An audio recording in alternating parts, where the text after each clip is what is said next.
Okay, we are live. Welcome to Liquidation Motivation and what would you say? In tangent in partnership with Flippin' Ain't Easy. This is John. Welcome, John, to the show. How you doing? Pretty good. I'm happy to be here. I got to work late, but I'm here. Okay. Better late than never, right? Yeah. Well, what's late for you? Because this is Uh, early for me. oh, that's right. I got here at 10 a.m. Okay. I usually like to be here around 8. Sorry, not 8. Around 8:30, 9 o'clock, something like Okay. that. Okay. What time is it there for you in Right now Vegas? it's 8:31 a.m. Pacific Standard Time. What time do you normally get up? About this time. Oh, okay. Yeah. Just it's for me. I work. That's the great thing about having your own business, right? You can just do whatever you want. And that's probably the thing that I need to work on the most in this is because, when you work a corporate job, you come in, you're expected to be at least from this time to this time. If you're on a salary, you stay late if you have to. But with your own business, I mean, the only person that you're accountable is yourself. So there's many times that for me, I know that maybe I want to work at night sometimes, so I'll stay up late and sleep in late. I guess and it doesn't really affect anything. I mean, whether I list an item at 10 a.m. or 2 p.m. or 5 p.m., as long as that item is listed, then I guess you could argue, well, a potential customer could have bought your item had you got up earlier and listed it. But I don't really see that. I really don't see it as hurting my business, but I tend to sort of work throughout the day. So I'll work a few hours here. I need to go and maybe run an errand or two. I'll do that, come back, start working some more. And that's kind of how my day goes. So, when it comes to running, where do you see health when it comes in the mix? Like I have long-term an health. exercise bike that I need to use more than I do. Went out and bought it because I knew that I don't get a whole lot of exercise. Now it's just like anything. It's just like listing on eBay. You go out and buy the pallet, you store it, and you're all excited about it. You think it's great. You might even keep stuff for yourself. But now when it's time to actually list, or in this case, use the bike, it's sporadic and it's Yeah, not where it needs to be. I understand. I want to say good morning to Harry Briggs. Good morning. Good morning. Um, Today's conversation that I wanted to have with you um, is if you started fresh, if you wanted to start a brand new business, how would you start? And I'll give you some scenarios. But this episode will be dedicated to our new friend Ayo and Ike. They wanting to start a new business, and I I want to coach them, but I'm not sure if I have the time to be able to do that. So I figured we can have just an episode and talking about I guess the initial aspects of of our business and what would you do differently if you knew what you knew now. So let me paint a picture. Mm-hmm. Let's say that you knew that this coming January or March, you would receive your income tax return. It's Okay. going to be a nice chunk. Okay. Let's say, let's say, let's say $5,000. No, let's say $6,000. Okay. How would you go about starting a reselling business? Because as you know, we have here at Liquidation Motivation, Tom has bin stores. He's got liquidation stores. He's got eBay, but he started at the flea market. Mm-hmm. I want you to tell me how you would do it, and then and let you know how I would do it, knowing what I know now. Okay. So and that's the preface. Knowing what I know now, right? Yes. Okay. And Yeah. I ask you So that because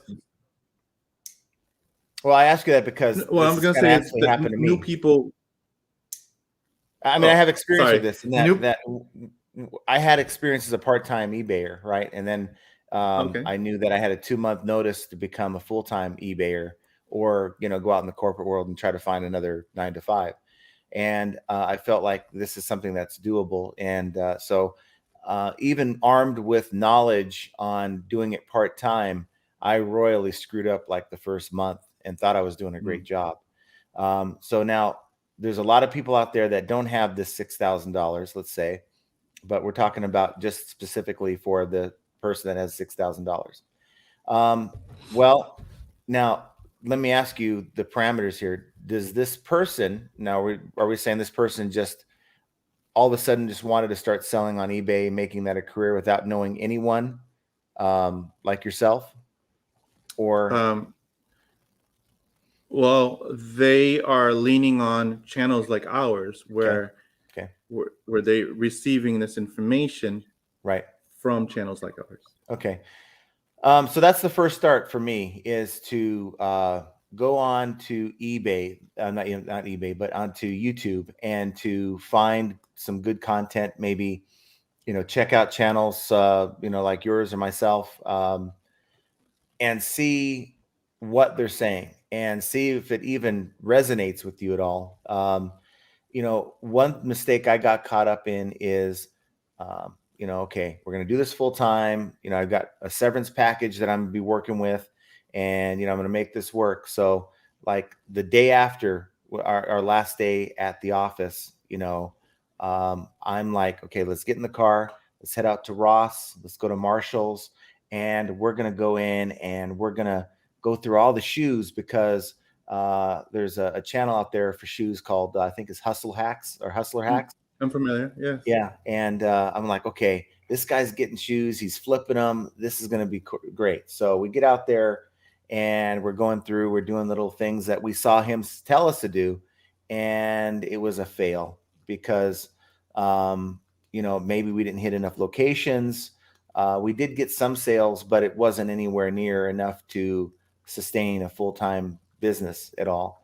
And then we went to other stores. We bought all the clearance stuff. We brought it home. I even, so I had a bunch of Nikes here. I had a bunch of like kids stuff here, all this stuff. And I'm posing in front of my wife's taking photos of me, and we're posting on Facebook, like, look at this great adventure that we're on. And then we go to list it and it's like crickets. And so I had to learn like the hard way. And then I finally got into, let's just do a pallet. Now, for someone who doesn't have any of this experience, it's important that you lean on the person that you're relying on for the information. So, like I had a friend, Mike. I even put a video. I was one of my worst videos, I think I put out, and it's not his fault. But we were out playing golf, and we were talking about the time that I was trying to set him up to start selling on eBay as a full-time reseller. He's getting retirement and all that stuff. He wanted something to supplement his income. And, so I said, okay, look, let's go in on halves on a pallet. So he's like, okay, here's what I got to work with. So, that showing them that I'm willing to take the same risk as they are. Right. Hmm. And so he trusted that. And so we ordered this pallet, and it was just an electronics pallet. It was a great looking pallet, and from a company I don't talk about anymore. And this top 6 items, we're talking, there's PlayStations, Xbox Ones, there's a Onkyo receiver. They're like $200-300 items. None of them were in the actual pallet. Oh no. And so we did get the other stuff, but it wasn't the big tickets that we were looking for. So his $1,500 investment didn't look so hot, And so he comes over, we split everything up, takes it back. I'm answering his questions, he's listening and stuff. And after a few weeks, he's like, "Look, I just can't do this. I can't deal with the returns. There's all the pitfalls that sellers encounter." And sometimes people aren't ready for that. A lot of times people think it's a one and done. I'm going to sell this item, I'm going to get my money, and I'm good. And it doesn't always work that way. You got to answer questions. You got to deal with customers, people who don't read. deal with the frustrations that you and I have learned to deal with. And for some people, it's not they're not cut out for it, you know. And my daughter, she did some eBay stuff, kind of the same way, splitting a pallet with me to get her started, and also that's electronics. Also, she got into clothing, and it just you gotta be interested. Otherwise, if you're not 100% committed and interested in doing this as your career, then you know you can have all the best intentions you want, but you're going to fail. And I've watched it happen too many times.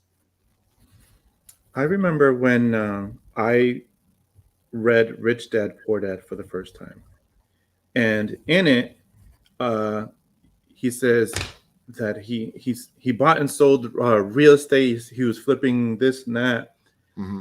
and I was like, "That's what I'm gonna do. I'm gonna sell real estate. Mm-hmm. So I'm gonna save $20,000 at this hotel job, and I'm gonna buy my first property. Is probably gonna be like a two or three story family house, and I'm gonna do this and that." That never came about, of course.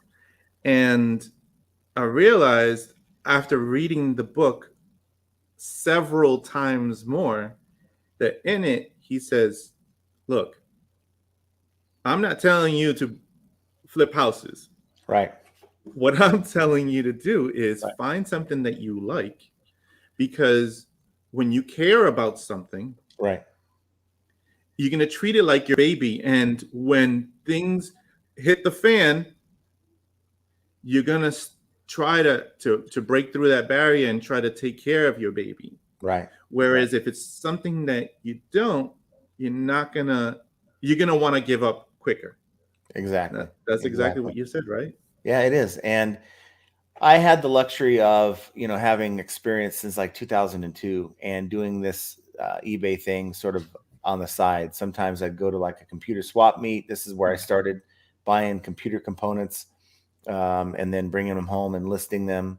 You know, maybe I had no required amount that I had to do because it was just supplemental. If I wanted to list two or three in a day and maybe, you know, do that, there was no pressure, you know. Went from that to then years later helping a friend sell diamonds on eBay, low clarity diamonds, that kind of thing. And then help someone sell a bunch of Harley Davidson $10,000 pool tables. Then received just a pallet full of stun guns one time, you know. And you know, just going through and just selling random stuff on the side. I've done everything on eBay. I've even done drop shipping. You know, I did drop Yeah. shipping for about a year, you know, while I was working, and that was an adventure, I'll tell you that. But for somebody, so for me to go full time after doing all these things, it wasn't that hard because and even that, with all the mistakes that I made, it still wasn't that hard because I had the experience, I had the failures. But if someone that, you know, you're dealing with that's new, that's probably the hardest hurdle is, you know, getting through that first year. And you're going to feel like you're out of your element because you're going to encounter so many things that you didn't envision before you got started. Now, to me, it's just like any new job that you go and deal with, right? So if you know, I lose this job and I go to another 9 to 5, I'm going to have to learn all their rules, their processes, you know, how to use this tool, how to do that. And there's really not any difference here. Maybe you might have a little bit more support in a work environment because there's other people there with you. Whereas if you're doing eBay or any other type of online reselling, you're on your own. That's why having the support is really good. Now, you know, it's one thing for them to reach out to you and say, "Hey, you know, I'm encountering this, that, and the other thing," and you might not even have time for it all. I mean, because you're going to have a lot of phone calls. But it's going to be different for them just to say, "Okay, maybe Esteban's available for me, you know, to mentor me." And if they're not, they're going to really feel like, sort of like my friend Mike did, that it was just overwhelming because I didn't have time to really hold his hand. You know, it's like, here's what it is. You're welcome to come over and sit with me and watch how I do it, but I don't have time to go over there and to go through your stuff with you and to list stuff for you. I've got my own stuff I got to list. So Yeah. he didn't want to do all that. He lost interest because of that. And I kind of don't blame him, but at the same time, I really wish he would have given it a more of you know, A fair real, shot. yeah. So you know, you just got to know that now the friends of yours that are wanting to do this, have they sold on eBay before, or is it just something they came across and thought this would be a good thing, huh? Yes, and I believe they bought a pallet, if I'm not mistaken. Good morning, Stanley. Um, so I believe they bought a pallet, and they're waiting for that to arrive, and then they're gonna sell that. Sell what's in the pallet. So that's the biggest mistake that I made, and I see others making is, I'm going to buy this pallet, right? And so I did the same. I made the same mistake, and it's really sad that eBay is almost promoting people to make mistakes, like the same mistake I made, and that was buying from a site or promoting a site that Go does. ahead, you could say it. Well, I am, but Okay. promoting a site that does not give value to its sellers, and that is bulk.com. I'm sure you knew I was talking about there, right? bulq.com, Yeah, yeah, everyone. yeah. And I was thinking about doing a video, and you know, this for me is, I've had experience dealing with bulk.com. I'm in their database. They've sold to me years ago, and I was on board with the, I'm going to get a pallet thing, right? And so you get the Mhm. general merchandise pallet or whatever, and you get it, and now what? You know, I've got a bunch of stuff, right? And for me, they make it look better than what it actually is. So Mhm. you get it, and this $10,000 MSRP pallet isn't worth 1,500, and you're into it for 2,000. So now, instead of looking forward to making some money, I'm just scrambling to try to get my money back, you Yeah. know? And now what you've done is you've wasted your time. And time is money in this business. So yeah, I don't want others to make that mistake, but of course, eBay, I don't seem to think that they care, or they know that you're not getting a whole lot of value. It's not and I'm sure you can attest to it, or maybe you can't, but I've bought at least 5 lots, 3 pallets from bulk when I first got started doing this thing. And I got to tell you, it was a big mistake. Yeah. I understand that Tom is going through a similar situation. I don't think it's through bulk. And he received a pallet that was manifested incorrectly.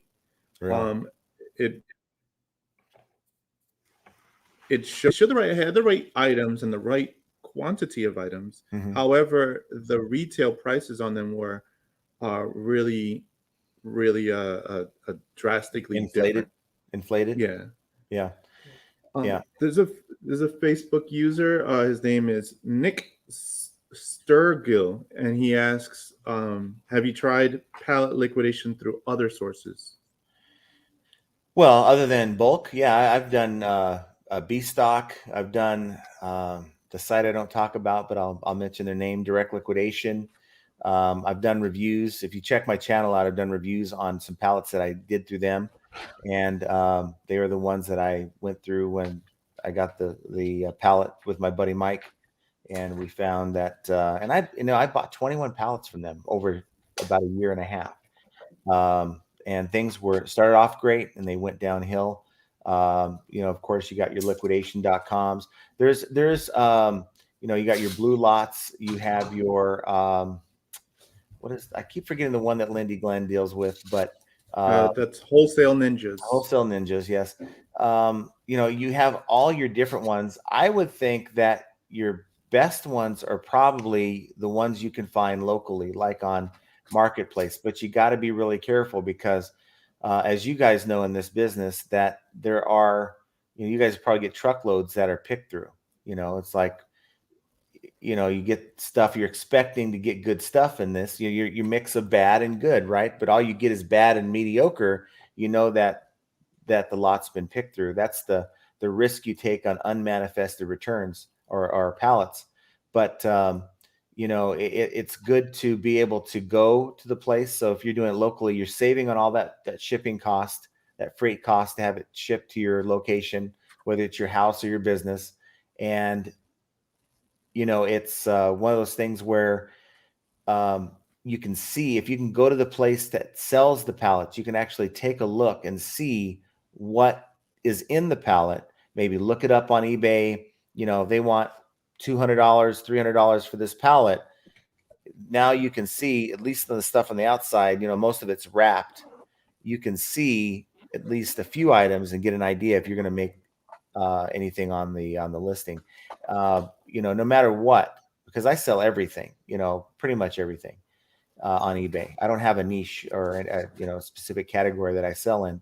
So for me, I have to rely on the last 90 days solds. I mean, some people use Terapeak. I don't go that far. I just use the solds within the last 90 days on eBay, and I get an idea of, based on the condition that I'm dealing with, so I can see in this pallet, this looks like it might be opened already or it might be used. So a used whatever, what is that going to sell for? And then I kind of get an idea of what that pallet is going to make me. And more often than not, I'm right. So, but that's because I have experience. The bottom line in this business is you cannot go into it thinking that you're going to hit a home run. You may, but you probably are going to fall flat on your face as well. And you just have to learn to get up from it, learn from the experience so you don't make the same mistake again. I've probably lost thousands of dollars simply from mistakes. And I'm still doing it because I've learned from those mistakes. And I think that's kind of why I put my channel together, so I can help pass those mistakes on. Now, I don't get into a lot of liquidation talk on my channel. It's more about policy and stuff. But I just don't think that there's a whole big demand for liquidation information. That's kind of why I don't talk about it so much. But there's lots. I mean, for me, I probably just touched the surface on just a few I mentioned. You probably have so many in your area alone. You could probably go to your local Goodwill. You could probably go to your local, if you have a bin store, and they're probably selling pallets. And the thing is, you want to make it clear to whomever you're doing business with that, hey, this is something I'm looking to do long term. I'm not just in here to buy one pallet and you'll never see me again. So, I want you to point me in the right direction to a good pallet. And, if you can let me look inside or let me get an idea of what's in the pallet, that is helpful. But, any serious seller of pallets is going to want your repeat business, and they're not going to give you their trash and expect you to come back. So that's just it. It's about building relationships, networking, all the intangibles that we've learned over the years. You're going to have to be able to learn and figure out what you're doing, and that's the toughest part of it. Yeah. I'm trying to pull up the name of the person who's commenting. Just a sec. I don't have it. But I would say, though, I mean, the other way, I mean, going back to the initial question, what would you have someone do? Now, if you have $5,000 or $6,000, certainly look into pallets. But I think maybe, just maybe, it's best to start off slow.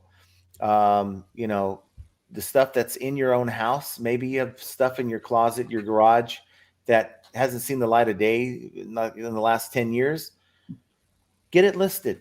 Give that a shot first before you put money into it, because it's not so much about the money. You might have $6,000 sitting there ready for you to invest, but how are you going to feel if you invest $3,000, $4,000, $5,000 into a pallet, and after the first week you're like, I absolutely hate doing this and I'm not going to list anymore? Now you're sitting on $3,000, $4,000 worth of stuff that you're never going to move. So use the first month, learn the system, learn how to list, learn, how to deal with customers, watch all the YouTube videos you can. And then once you've decided, hey, I can do this, then do it. So, all right. There's a Facebook user has a question on List Perfectly, but I want to address that later. And then I have Derek Solomon question about where to look for pallets to begin with, and that is a conversation we're having right now in regards to the different places. But Yeah. I'll get back to you, Derek. I want to share what I would do, and pretty much everything that you said. But I want to give it a little bit more. I want to support you in saying that in my favorite book, The Richest Man in Babylon. Um, have you ever read it? No. Okay. No. It's a book about I how don't do have time you to read. I'm too busy working, man. listen to the audiobook. Listen, I'll Okay. send it to you. I'll send it to you. Okay. Um, in the book, Arcad is the richest man in Babylon, and he's approached by his friends, and they're like, um, how can you become rich? And he answers how he does it. Mm-hmm. And one of the biggest things that one of the gems in the book says he tells his friends, how can I do big things if I can't handle the small things first? Right. And so if I had the $6,000 in this scenario that we're painting, I'm not saying that our friends have that. All I'm saying is this is the scenario paint for any new seller that received $6,000 and wants to do a reselling business. Yes. I would not take the whole $6,000 and and just buy a bunch of inventory. Right. What I would do is start small, just like Arcad. What I would do is start at the thrift store, get familiar what's available to me, and understand how the whole platform works. Mm-hmm. Do I want to do this? Like you said, do I want to do this first of all? So I'm going to have to do the work first from start to finish, write down all the steps, and then try to do it in one category at first. You said that yourself that you don't specify in, or you don't specialize in one niche, and that's Right. because you started off at one niche, and now you can add the other categories to you. You know, am I right? Well, no, it's because I was dealing with what I had to work with. So, like for instance, the example I give is to go and find stuff in your garage in your house because you have no money invested in that. Right. So that if you fail, well, then it didn't cost me anything. That's correct. But that new seller isn't going to really know. I mean, what, are clothes good or shoes good or electronics good? And then when they get to that thrift store, they're going to be going up and down the aisle. Well, this looks nice, but it may have no value. It might be a third-party knockoff brand, but it looks nice. And they buy it for the $5 listed. They get home and they can only make $1 after fees and everything. So now they're kind of disappointed. And, so next time they go back, okay, I'm not going to sell this, even though there's a lot of good stuff here. You just grab that wrong item. And now I'm going to look at shoes or clothing, and you get a bunch of it and you're like, oh, this is great. You get home, and because you're selling in a saturated category like clothing, now you're disappointed because I'm not getting sales. I'm only getting one here and one there. That was the biggest disappointment with me with clothing is, it's such a saturated market that there's so much competition out there trying to sell their clothing. And now you're trying to do the same thing. So for me, it's about finding just what the stuff that you have at your house that costs you nothing. Yes. And then now I noticed that these electronics that I have that have been sitting around seem to sell pretty fast. These old clothes that I've been sitting on for years, yeah, they sell, but not so good. So maybe that's going to give me an idea on when I go to Goodwill or when I buy that pallet, what kind of items that I need to be looking for without spending a dime, because I think that's the biggest thing that, people get this money and they go out and they go out and buy. And in fact, you can poll most eBay sellers, and the most fun part about this business is the buying, right? They go out and buy, this is going to be great, that's going to be great, or this pallet's going to be good, that's pallet's not. And then they get it and they haven't really done the homework. They're just kind of going off a visual, and now they're disappointed and they want to quit. So Yeah. my thing is, for a new seller, get an idea of what you want to sell before you start dumping a whole bunch of money into it. That's, if you want to start off with a yard sale, that's another great place to go. But have a strategy. Don't just start grabbing stuff and throw it in your basket. Have that cell phone, have your eBay app, learn how to use it, learn how to look for the solds, learn your conditions. And after you do that, it's a piece of cake. Yes, absolutely. I Yeah. mean, Piece of to, cake. to write every single step down as well while you're working on it allows you to create your standard operating procedures so you can Your understand SOP. Yeah. what it takes, Yeah. what it takes to do this. And now you can start tweaking it along the way, and then implementing either people or other automated systems to take over those things. Yeah. And this leads me to this Facebook user's question about using List Perfectly. And yes, I have used List Perfectly, and we Mhm. are using List Perfectly right now in regards to selling on other platforms, so we can be on multiple marketplaces. Right. Um, that's one of the tools that we could use to do that. Now, uh, the question is, when it comes to cross posting to multiple marketplaces, I've read up the List Perfectly, and it seems to be what you're looking for, but don't know anyone's used it yet. So I've used it. I use it, and with Resale America specifically, we are only listing the multi-quantity items, and we're only listing on Mercari for now. And we have a VA that's in charge of cross posting those multi quantity items onto Mercari using List Perfectly. Mhm. And then she'll branch off and start using another platform, then another platform, and another platform. Um, we're only doing the multi quantity items now because of,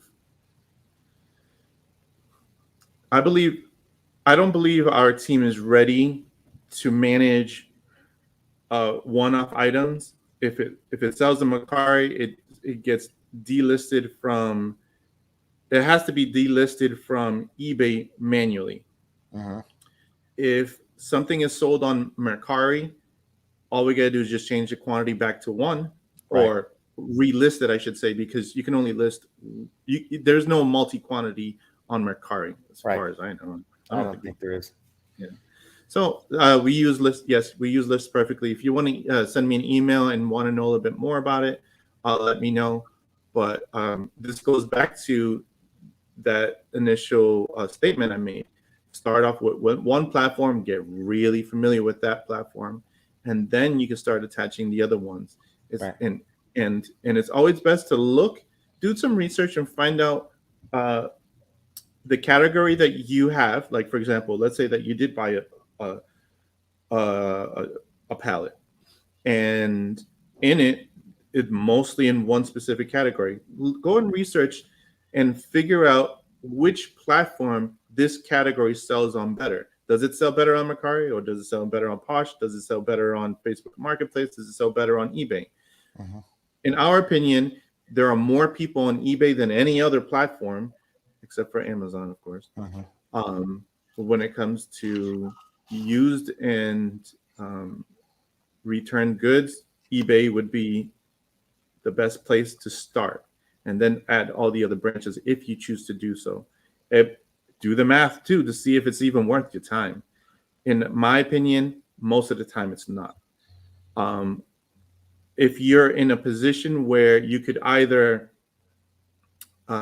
list around and you want to list either on Mercari or on eBay, list it on eBay. And then when you're done with your death pile and you have nothing else to list, then okay, now you can start listing the stuff on eBay onto these other platforms. But but don't put one a focus on everything. Otherwise, you're going to start to spread yourself thin. What are your thoughts on that? Yeah, I agree. But you also got to, and this is something you got to learn for yourself, but I'll give you what I've found. With Mercari, for instance, it's a lot like eBay, but Mhm. the clientele seems to be a little bit different. It seems to be more like an online yard sale, if I'm being blunt. So anything that you have that sort of my thing, what I do is if it's sort of an item that's say under $20, that's probably more suited for Mercari than eBay. At least my findings, because I had a wide range of items in my store, anywhere from like $8 or $7 on up to whatever. And I noticed on eBay, those smaller selling ticket items weren't really selling very well. And then I got a VA I told him, look, my half of my store, I want you to put up on Mercari. And they did that. And I noticed that the smaller ticket items were selling on Mercari. And these are items that have been sitting in my eBay store for months. Was able to move those. And I figured, hey, wait. So if I get smaller ticket items, for me, I think based on my experience, that's probably the best place, Mercari. And then my larger ticket items go on eBay. That's kind of the formula that I would follow. But I don't do a whole lot of Mercari. I haven't contracted that VA out in a while to come back in and list more items. I've been staying away from the items that if I can't get at least $20 for it, that's after shipping, then for me it's not really worth my time. Once in a while, I'll be in the middle of listing something and realize I can only get 15 for it, but I don't want to be bogged down listing $5-10 profit items.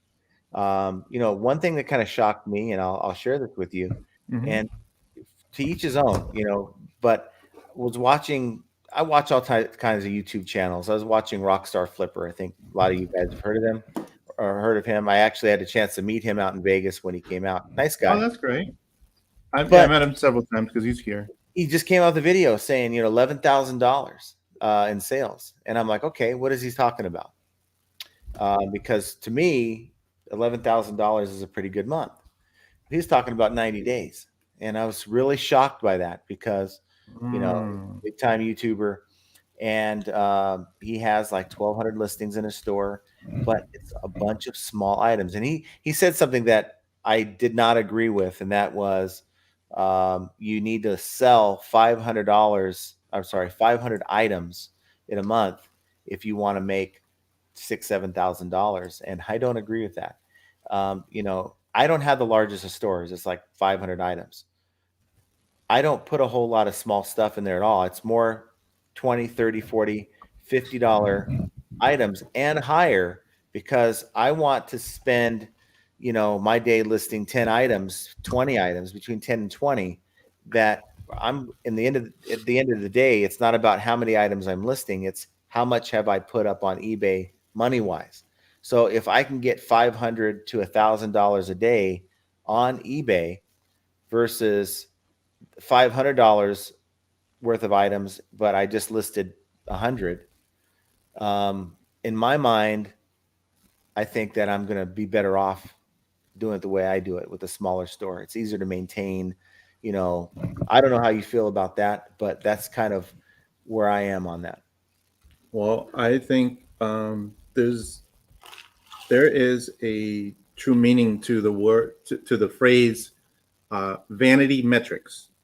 Vanity metrics meaning that it's just vain for these specific numbers. And here's what I mean. The feedback that you receive, I want to have 10,000 feedbacks. Who cares? It has to do with the dollar amount that you bring in that week. That's right.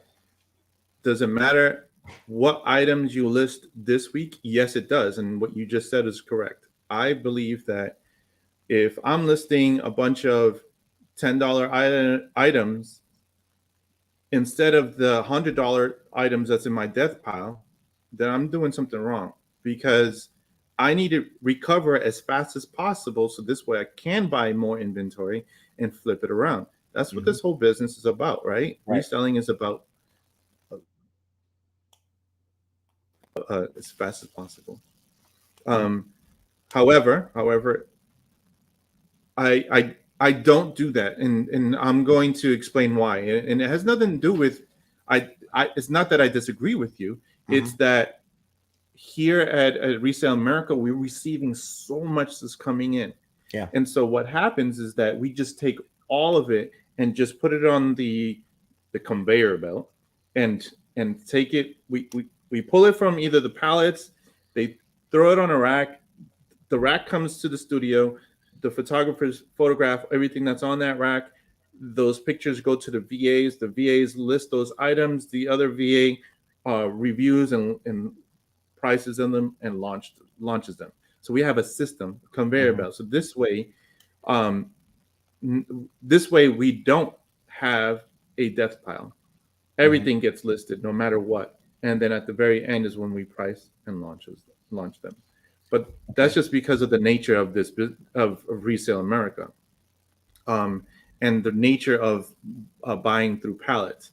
So when it came to my store, I sell mostly clothing in my store, and the way we did it was we we broke down a pallet, and while we were breaking down the pallet, there's a lot of garbage there, so they need to be tossed out. When I mean by garbage, I mean flawed items like rips, stains, soiled tears, pulls, whatever.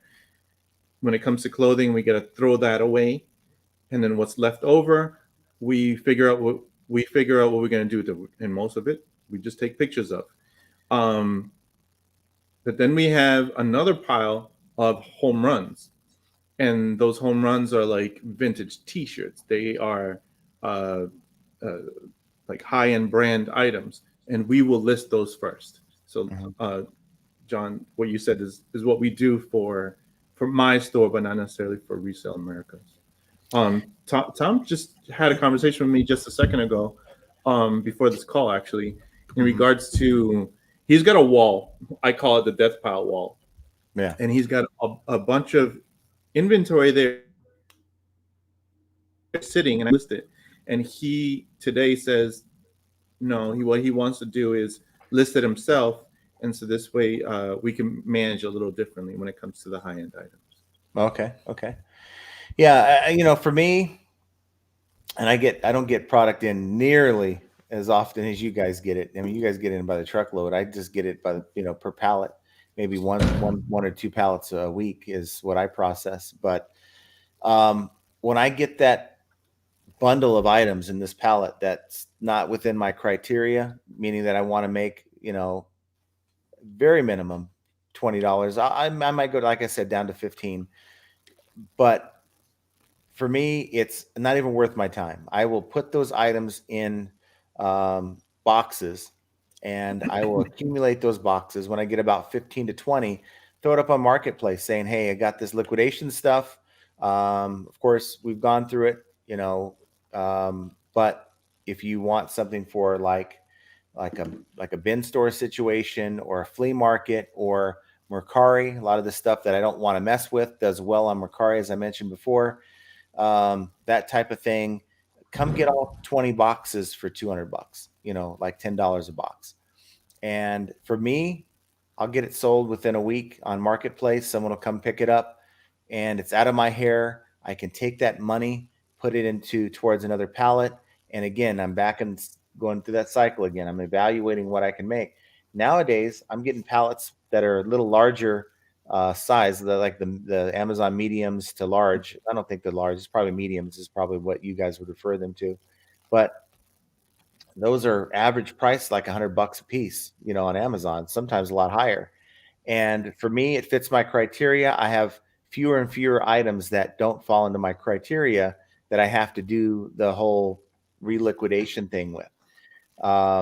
So that's kind of what works for me. But I find that I don't have a lot of death pile stuff. It's just I have a lot of stuff that I'm accumulating because I'm buying more pallets now this time of year. So I think that's another pitfall. You get a lot of items, right, that may seem okay, and then you find out they're only worth $10. Who's really motivated to go through and list $10 items all day? Now I see what you're saying. You have like a mix that comes in, right? I'm Mm-hmm. wondering though, if the name of the game is to um, we want to make X amount of dollars this month, right? If you take the effort that you're listing those small ticket items in your store and put those aside and focus only on items that meet a certain criteria, get those listed only, and allow that other stuff to fall into a bin or whatever and mess with those some other way by liquidation or whatever, I'm wondering how much more you would make. You guys got a pretty big store, but I'm wondering how much more you'd make. Also, your sell-through rate would go up, I believe, if you had higher ticket items, if you focused on higher ticket items rather than, I'm going to sell what comes across this conveyor belt, right? Whether it's a $200 item or a $10 item, you just say, look, we're going to focus. We have all the items we want because you guys get truckloads, right? Wonder if you guys said, look, we're going to set this criteria, maybe do it for a month, see how it works. Anything that has sold for $20 or more on eBay or higher, we want to go ahead and get listed now.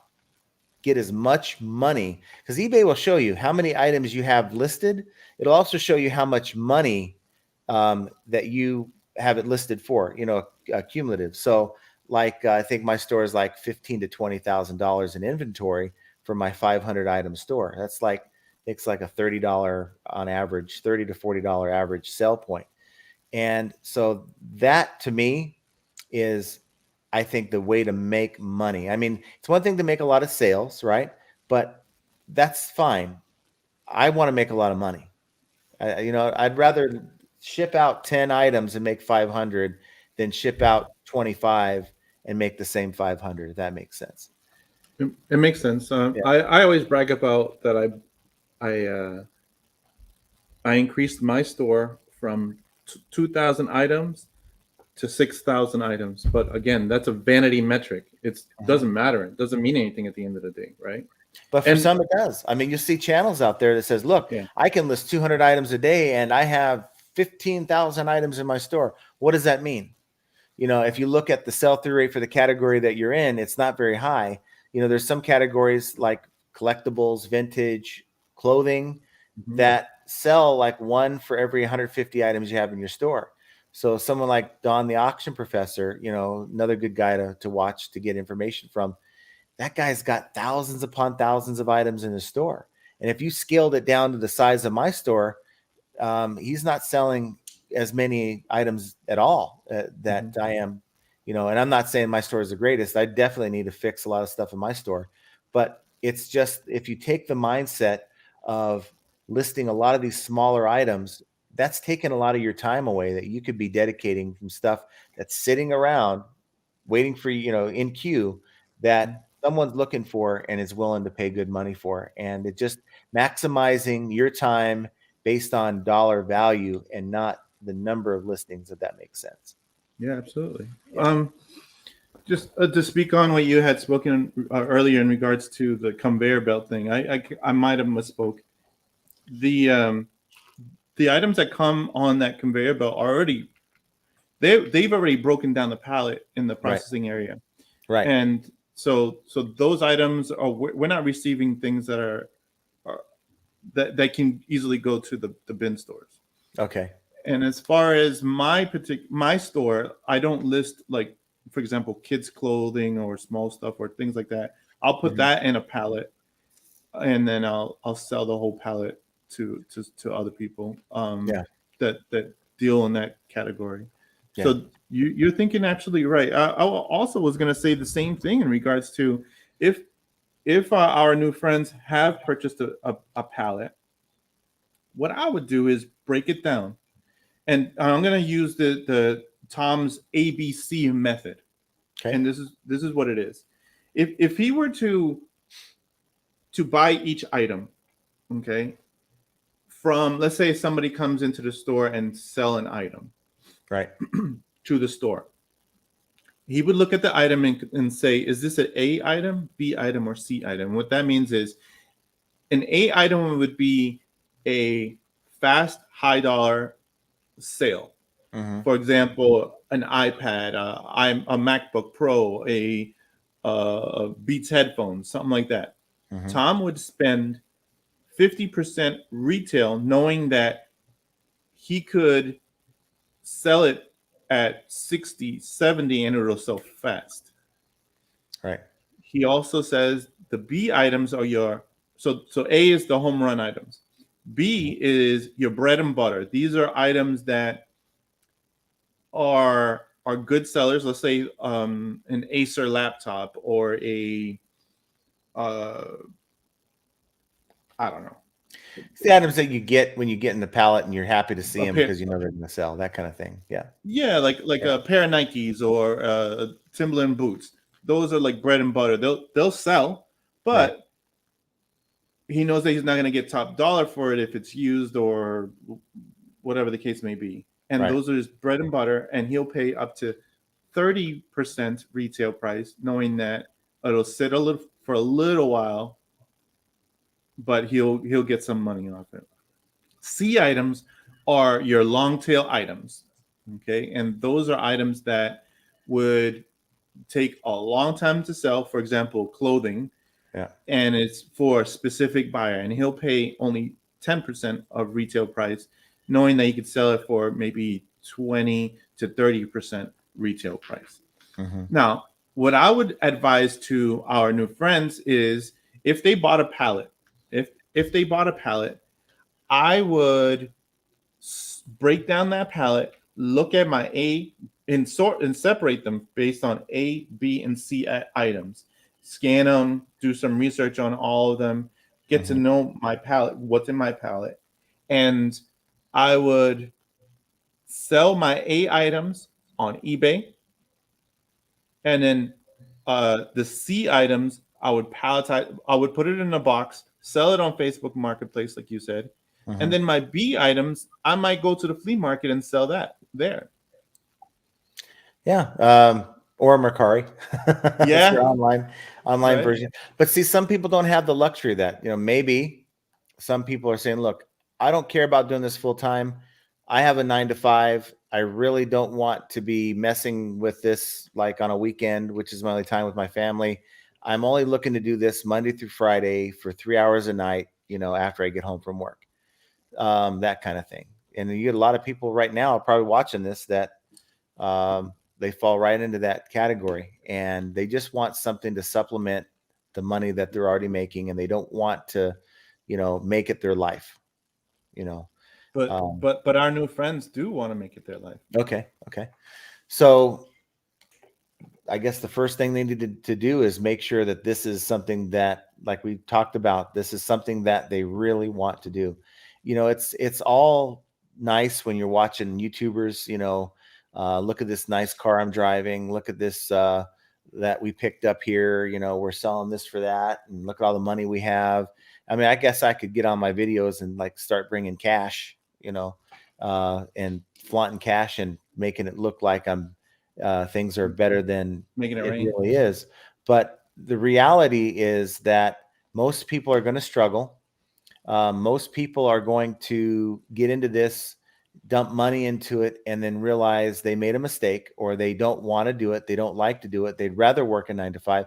Some people don't have the mindset. Some people would need direction. They can't be their own boss. It just, the way they're programmed, it's easier for me. I ran my own departments. I developed my own SOPs, my processes for my different departments. And for me, it wasn't that big of a deal. And that's why it translates over well. For others who really, okay, I'm ready to go. What do I need to do? And they're constantly needing to be told to go do this or need to do that. They can't self-direct themselves. Those people are going to find that after they spend all this money on pallets, that this isn't working out so well. And, so that's why I say, don't go out and blow all that money right away. Give it a month. Give it. And now you might need the money. Like, right, I need something that's going to make me some money now because I don't have the job. Then you're kind of stuck, if you can't find another way to supplement the income, then you are going to have to jump in. But for those out there who want to do this full time as an alternative to going out and find another job, you might want to give it a good month of just selling part time to see if this is something that you can stomach full time. Yeah, absolutely. So I think we've exhausted this conversation. I think we've said everything that we needed to say in regards yeah, to starting a business. yeah, I think that we will I think we could revisit this again, but in truth, it's really up to the person, like you say. It's up to the person on whether this is the way to go. And what's great about this is that we could do it in so many different ways. We already had that conversation in regards to we can run this business any way we want. Right. Right. So can we sell on create our own bin stores? Can we sell liquidation or have our own liquidation store, a little boutique? We could do so many different things with this, even and make the changes along the way. So I wish them luck, and I'm here, always here to help. Derek and who else was here? Oh, Harry Briggs. Yeah. Yes. If you guys have any questions, I put my email address on the bottom. If you have any questions, please reach out to me there, and I could answer your questions on a future episode. So this way, everyone gets to see the answers, and because I'm sure that everybody's going to have the same questions. Yeah. That's how I like to do it. Do you have any closing statements? Well, no, thank you for having me on the program. I am John from Flip It Ain't Easy. Check out my YouTube channel, and we talk to other eBay sellers out there and talk about different things that I come across, maybe that you can learn from, and through interaction through the audience, they also leave comments that help me learn and maybe have further material to talk about. For those of you who are interested in contacting me by email, I think Solomon had put something in there, or Derek had put something in there. My email is flippinainteasy. That's FLIPPINAINTEASY 2020 @gmail.com. And I'll be glad to get back to you if you have any questions. I'm constantly helping others, whether it's through my YouTube or through email. And that's kind of what this is all about. And thank you again for having me on. I was glad to, and we'll be doing this more as I think every week, right? Yeah, we're gonna try to do this regularly every Wednesday if possible. And we're going to try to get more people on board so that we can have a full conversation. I truly appreciate Harry and Derek for leaving comments, because that's how we can build a community and expand our community by commenting and interacting. So I truly appreciate it. Thank you for everyone for watching. I believe we had about 20 people on, and I want to say, now go out there and make some money.